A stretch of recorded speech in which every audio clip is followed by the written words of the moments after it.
Ce 19 juin, le ministre des Hydrocarbures, Aimé Molendo Sakombi, a annoncé l'ouverture à l'exploration des 52 blocs pétroliers situés hors zone écologiquement sensible. Cette relance du secteur pétrolier s'inscrit dans une stratégie de diversification économique soutenue par la réforme du Code des hydrocarbures visant à aligner la RDC sur les standards internationaux après une longue dépendance au secteur minier. Et puis le secteur agricole, perçu comme clé pour diversifier l'économie et potentiellement générer jusqu'à 120 millions d'emplois, nécessite une approche collaborative. Patrice Moussokombouyi, activiste et défenseur des droits des consommateurs, appelle à une politique de collaboration pour renforcer la productivité de ces secteurs stratégiques. Alors que la RDC et les États-Unis d'Amérique discutent d'un accord axé sur le minerai contre la sécurité, Emmanuel Umpula, directeur exécutif d'AfriWatch, réclame plus de transparence. Il insiste pour que ces partenariats servent l'intérêt général et prennent en compte les générations futures en prônant une gestion équitable des ressources naturelles. Et voilà tout pour les sommaires, mesdames et messieurs. Merci de nous avoir choisis pour vous informer. À la Cité de l'Union africaine, le président de la République, Félix Antoine Tshisekedi, a reçu le jeudi dernier le gouverneur de la province du Sud Kivu, Jean-Jacques Purusi, est à l'issue de cette entrevue revenu sur les sujets essentiels abordés, notamment les questions liées à l'évolution de la situation sécuritaire de sa juridiction en proie à des conflits armés. Regardez.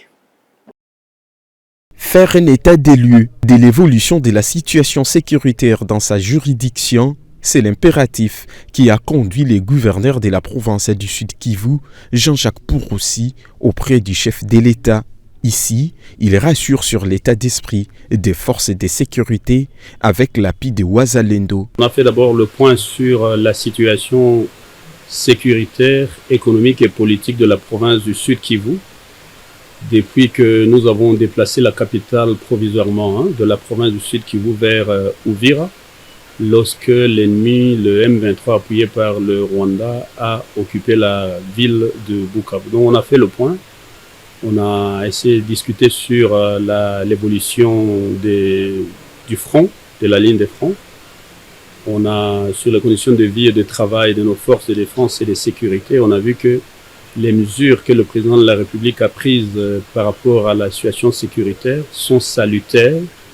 Nos forces de défense et de sécurité se comportent très bien avec l'appui de nos jeunes patriotes, notamment les Wazalendo. Donc nous sommes très contents, nous avons fait le point par rapport à ça.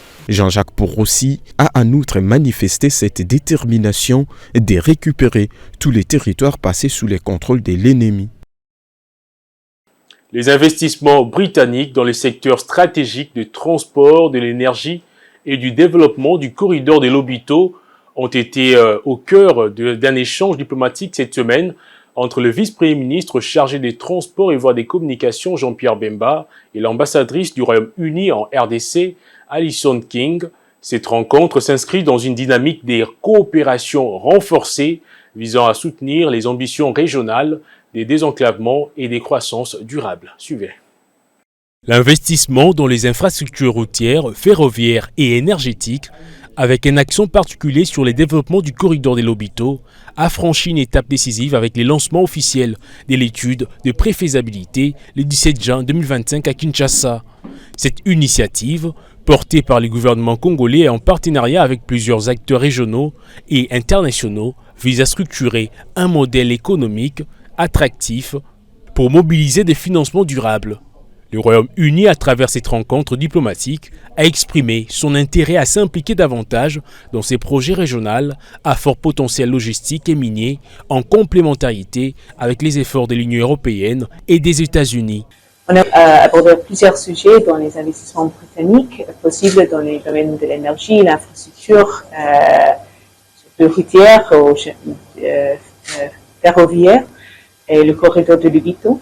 On a aussi aborder la situation très difficile des 5 millions Congolais qui habitent sous l'occupation dans l'est du pays et nos efforts pour fournir de l'assistance humanitaire, mais tout en respectant aussi la vision des autorités congolaises. Par ailleurs, la diplomate britannique a également souligné l'importance d'un environnement stable pour favoriser les investissements à long terme en particulier dans les infrastructures critiques comme les corridors de l'Obito. Selon elle, ces projets représentent une opportunité stratégique pour renforcer l'intégration régionale, améliorer la connectivité commerciale et stimuler les développements économiques inclusifs. Et puis le ministre de Postes, Télécommunications et du Numérique, Augustin Kibassa Maliba, a présidé le même jeudi à l'hôtel Sultani la cérémonie de la télé de validation du rapport national sur l'état de préparation à l'intelligence artificielle. Ces documents stratégiques tracent la voie vers une intelligence artificielle au service de l'humanité fondée sur les droits humains, la dignité, l'inclusion, la transparence, la responsabilité et la durabilité, justement. Le détail en images et commentaires avec Jonathan Bakele. La République démocratique du Congo franchit une nouvelle étape dans sa transition numérique avec la télé des validations du rapport national sur l'état des préparations à l'intelligence artificielle qui trace la voie vers une intelligence artificielle au service de l'humanité fondée sur les droits humains, la dignité et la transparence. Présidée par le ministre de Postes, Télécommunications et du Numérique Augustin Kibassa, cette cérémonie a connu la présence du ministre de la Recherche scientifique et innovation technologique et de l'enseignement supérieur et universitaire. Prenant la parole, le ministre Augustin Kibassa a fait savoir que le présent rapport a balisé la voie à l'adoption et à l'usage massif de l'intelligence artificielle en République démocratique du Congo. Voilà pourquoi, en novembre 2021, les 193 États membres de l'UNESCO, dont la République démocratique du Congo, ont signé la recommandation sur l'éthique de l'intelligence artificielle qui en constitue à ce jour le tout premier cadre normatif d'éthique globale adopté à l'unanimité. Ce précieux document trace la voie vers une intelligence artificielle au sujet de l'humanité fondée sur les droits humains, la dignité, l'inclusion, la transparence, la responsabilité et la durabilité. Au cours de cette cérémonie, le ministre Augustin Kibassa Maliba a reçu de sa collègue de l'enseignement supérieur et universitaire le rapport national sur l'état de préparation de la RDC à l'intelligence artificielle. Cet atelier a été organisé par la Commission nationale pour l'UNESCO en collaboration avec les bureaux de présentation de l'UNESCO en RDC sous le haut patronage du ministère de Postes, Télécommunications et Numérique. Le même jeudi, Guilain Nyembo, le vice-premier ministre du Plan, a échangé avec le partenaire technique et financier sur le PD 145 territoires. Objectif, faire le point sur les avancées dans les 145 territoires et renforcer la coordination et la transparence, entre autres. À propos du PD 145 territoires, une délégation des sénateurs du Nord-Ubangi a également été reçue. Les détails avec Divine Mwenze. Les objectifs fixés pour ces échanges avec les partenaires techniques et financiers sur le programme de développement local de 145 territoires étaient entre autres de faire le bilan des progrès réalisés dans les 145 territoires et renforcer la coordination et la transparence. La deuxième étape du projet se concentrera sur les voies d'accès agricole et l'épanouissement économique local. Ce dialogue a permis de repérer les enjeux logistiques et financiers, à renforcer la coopération institutionnelle et à établir les fondements d'un engagement efficace et efficient. Après ces échanges, le VPM du plan a reçu une délégation des sénateurs du Nord-Ubangi, conduite par le sénateur Giala Mobutu. L'objectif de cette rencontre était de faire le point sur l'état d'avancement du programme de PDL 55 territoires dans les 4 territoires de la dite province. Le VPM a réaffirmé l'engagement du gouvernement à accélérer les infrastructures essentielles dans la droite ligne de la vision du président Félix-Antoine Tshisekedi. C'est fut une concertation constructive en faveur d'un développement équitable et inclusif dans les territoires du Nord-Ubangi. Et je l'ai annoncé au sommaire de cette édition du journal, la RDC opère un tournant stratégique en relançant avec force son secteur pétrolier, ouvrant à l'exploration 52 blocs pétroliers hors zone écologiquement sensibles. Portée par une réforme ambitieuse du Code des hydrocarbures, cette démarche entend aligner le pays sur les standards internationaux et diversifier une économie longtemps centrée sur le secteur minier a indiqué le ministre des Hydrocarbures, Aimé Molendo Sakombi, le jeudi 19 juin dernier. Le détail en images et commentaires avec Jonathan Akila.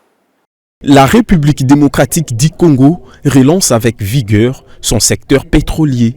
Le gouvernement a récemment franchi un cap décisif avec 52 nouveaux blocs pétroliers sains ouverts à l'exploration, portant le total à 55 concessions disponibles. D'après le ministre des Hydrocarbures, Aimé Molendo Sakombi, cette initiative traduit une volonté ferme de moderniser le secteur à travers un code réformé des hydrocarbures visant à exploiter pleinement le potentiel énergétique du pays, longtemps concentré sur ses ressources minières.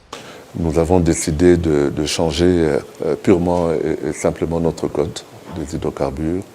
Nous voulons un nouveau code qui sera vraiment en osmose avec les pratiques et les normes de la politique de l'industrie pétrolière internationale. À lui de rajouter que le redéploiement stratégique de ces blocs a été accompagné d'un travail de détoxification. Nous avons un total d'1 million kilomètres carrés amputés de toutes les aires protégées. Nous avons travaillé main dans la main avec les experts du ministère de l'Environnement. Nous avons les coordonnées GPS. Il n'y a plus de tourbières dans les blocs que nous avons mis à la disposition de l'exploration. D'après les estimations du ministère des Hydrocarbures, le sol congolais abriterait 22 milliards de barils de pétrole et 66 milliards de mètres cubes de gaz potentiel. Sachez également que les préoccupations liées à la mise en œuvre des politiques sanitaires à la frontière et à la stabilité institutionnelle provinciale ont fait l'objet d'un échange constructif entre le ministre de la Santé publique et une délégation de députés provinciaux du Haut-Katanga, occasion pour les hôtes de Samuel Roger Kamba de plaider pour une prévention rigoureuse et efficace de ces maladies aux frontières, justement dans l'optique de freiner les menaces épidémiques. Igor Buaka nous en dit plus. Reçu en audience par le ministre de la Santé publique Samuel Roger Kamba, cette délégation des élus provinciaux du Haut-Katanga a porté les préoccupations majeures liées à la mise en œuvre de politiques sanitaires à la frontière. De ces préoccupations, il en résulte entre autres l'inquiétude autour du fonctionnement et à la perception des services de la maison d'application du programme national d'hygiène aux frontières, notamment dans son interaction avec les acteurs du transport et du commerce transfrontalier. Voici ici les résumés complets de ces échanges. Le premier portait sur les deux arrêtés, l'un ministériel et l'autre interministériel, qui provoquaient des remous au sein de notre province par rapport aux transporteurs assujettis. Et le deuxième problème était sur les mesures d'application. Et le troisième, c'était à l'interne, pour porter de la mise en place de nouveaux coordonnateurs et de celui qui doit céder la place à l'autre. Attentif à leurs préoccupations, le patron du secteur de la santé publique a exprimé sa disponibilité à analyser les problèmes soulevés et à y trouver des solutions adéquates. À noter que cette rencontre s'inscrit dans la volonté partagée de renforcer la coordination entre les institutions provinciales et nationales telles qu'exprimées par le chef de l'État. Dans le reste de l'actualité, en marge de discussions qui sont en cours entre la République démocratique du Congo et les États-Unis d'Amérique concernant un éventuel partenariat axé sur le minerai contre la sécurité, le voix ne cesse de s'élever. Le cas récent est celui d'Emmanuel Umpula, directeur exécutif d'AfriWatch, une organisation de la société civile environnementale qui milite pour une exploitation juste et équitable des ressources naturelles en Afrique. Ces derniers a, lors d'un entretien ce vendredi 20 juin, estimé que cet accord doit servir les intérêts de la population en général et non des individus, tout en tenant compte des générations futures. On l'écoute depuis Canada. Il n'est pas interdit à la RDC en tant que pays de faire des négociations avec d'autres pays. Cependant, en tant que Congolais, je me dis, est-ce que déjà dire minerai contre sécurité, est-ce que ça fait un bon sens? Est-ce que ça pour moi, de mon point de vue en tant que Congolais, je me dis, est-ce que la RDC est dans une condition de bien négocier un contrat qui va être bénéfique à ses intérêts, ou bien l'idée c'est de sauver plutôt les intérêts individuels que de négocier un accord qui va permettre à ce que la RDC puisse non seulement connaître la stabilité, mais aussi puisse bénéficier de ces minéraux. Mais au-delà de tout, sans vouloir faire des polémiques autour de cet accord, tout ce que nous disons, c'est que je pense qu'au niveau interne, nous avons beaucoup de choses à faire pour améliorer notamment notre gouvernance. Et c'est ça qui va permettre à ce que l'État puisse avoir suffisamment de moyens pour investir non seulement dans le social, mais aussi dans les aspects sécuritaires. Retournons ici en RDC, direction la province du Lualaba, qui a activé la vision du chef de l'État portant sur la revanche du sol sur le sous-sol. Le gouvernement provincial s'est satisfait des retombées positives du financement d'un projet de riziculture mené par un jeune entrepreneur lualabais. Jules Kuzunga est venu présenter à la gouverneure Fifi Masuka Saini les prototypes des riz Dilolo qu'il produit sur une étendue de 100 hectares. Les détails justement en images et commentaires. Suivez. Le slogan du chef de l'État, la revanche du sol sur les sous-sols, une réalité concrétisée au Lualaba par la gouverneure Fifi Masuka Saini, qui, à travers le ministère provincial en charge de l'agriculture, avait appuyé le projet d'un jeune entrepreneur du territoire de Dilolo, qui s'est concentré dans la riziculture. Jules Kuzunga a présenté les fruits de son travail à la gouverneure Fifi Masuka, du riz Medine Dilolo, Muchele Yalualaba. Vous nous avez donné la chance, vous avez voulu que nous produisons le riz bio pour que la population du Lualaba consomme sa propre production. Nous sommes ici pour vous présenter la marque de notre riz, une denrée alimentaire tant importée. Or, la province du Lualaba regorge d'énormes potentialités pour produire et nourrir sa population. Satisfaite du travail abattu en s'adonnant dans l'agriculture, Fifi Masuka Saini a félicité les jeunes entrepreneurs qui a compris que l'investissement n'est pas toujours dans les mines, mais aussi dans d'autres domaines, surtout dans l'agriculture, car le Lualaba se veut un grenier agricole, regorge de nombreuses terres arables. Je suis fier de t'avoir comme enfant dans cette province du Lualaba. Tu es la fierté pour toute la jeunesse. Va de l'avant, que Dieu t'accompagne. Jules Kuzunga a remis une tonne de riz purement bio à la gouverneure, les prémices de sa première récolte. Ce jeune entrepreneur lualabais qui a commencé manuellement avec 10 hectares, mais aujourd'hui, grâce à l'appui du gouvernement provincial, a réalisé plus ou moins 100 hectares, mais compte travailler d'arrache-pied pour atteindre 500 hectares cette année culturelle 2025. C'était également une occasion pour lui de présenter à la gouverneure, accompagné de ses membres du gouvernement, 4 tracteurs avec tous ses accessoires et 4 remorques pour les transports de produits jusqu'aux entrepôts de stockage sous financement du gouvernement provincial. Un message fort à tous les autres jeunes entrepreneurs de la province qui avaient bénéficié de l'appui du gouvernement provincial de se mettre au travail et justifier les fonds perçus. Bientôt, les marchés du Lualaba seront inondés. Et pour terminer, on continue toujours avec le secteur agricole. Et oui, ce secteur est considéré en RDC comme une alternative probante de la diversification de l'économie nationale, capable de générer jusqu'à 120 millions d'emplois. À cet effet, Patrice Moussokomboyi, activiste et défenseur des droits des consommateurs congolais, appelle à la mise en place d'une politique de collaboration pour booster ces secteurs. Suivez. Actuellement, en République démocratique du Congo, le secteur agricole est considéré comme une alternative probante de la diversification de l'économie nationale, un secteur capable de générer jusqu'à 120 millions d'emplois. Pour y arriver, Patrice Moussoko, président d'une structure de défense des droits des consommateurs, estime qu'il faut une politique de collaboration étroite entre différents secteurs concernés. Pour booster notre production locale, nous pouvons citer entre autres une politique de collaboration entre différents ministères, notamment le ministère de l'Agriculture et ministère de l'Agriculture, Pêche et Élevage. En plus de cela, développement rural, sans pour autant oublier l'environnement. La terre doit être sécurisée par des textes juridiques. Et l'autre aspect, c'est des personnels qualifiés qui doivent contribuer à l'encadrement des agriculteurs. Le secteur agricole a tout pour la diversification de l'économie congolaise, qui dépend largement de ressources minières, est appelé à se moderniser pour accompagner les développements économiques du pays. Mesdames, Messieurs, place à présent à la lecture des journaux parus ce jour. La revue de presse, c'est après cette transition.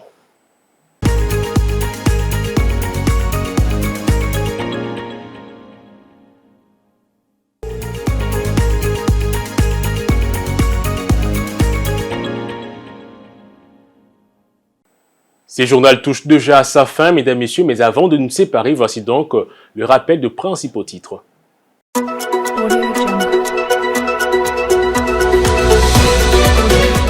Ce 19 juin, le ministre des Hydrocarbures, Aimé Molendo-Sa Kombi, a annoncé l'ouverture à l'exploration des 52 blocs pétroliers situés hors zone écologiquement sensible. Cette relance du secteur pétrolier s'inscrit dans une stratégie de diversification économique soutenue par la réforme du Code des hydrocarbures visant à aligner la RDC sur les standards internationaux après une longue dépendance au secteur minier. Et puis le secteur agricole, perçu comme clé pour diversifier l'économie et potentiellement générer jusqu'à 120 millions d'emplois, nécessite une approche collaborative. Patrice Mousso-Kombouyi, activiste et défenseur des droits des consommateurs, appelle à une politique de collaboration pour renforcer la productivité de ces secteurs stratégiques. Alors que la RDC et les États-Unis d'Amérique discutent d'un accord axé sur le minerai contre la sécurité, Emmanuel Umpula, directeur exécutif d'AfriWatch, réclame plus de transparence. Il insiste pour que ces partenariats servent l'intérêt général et prennent en compte les générations futures en prônant une gestion équitable des ressources naturelles.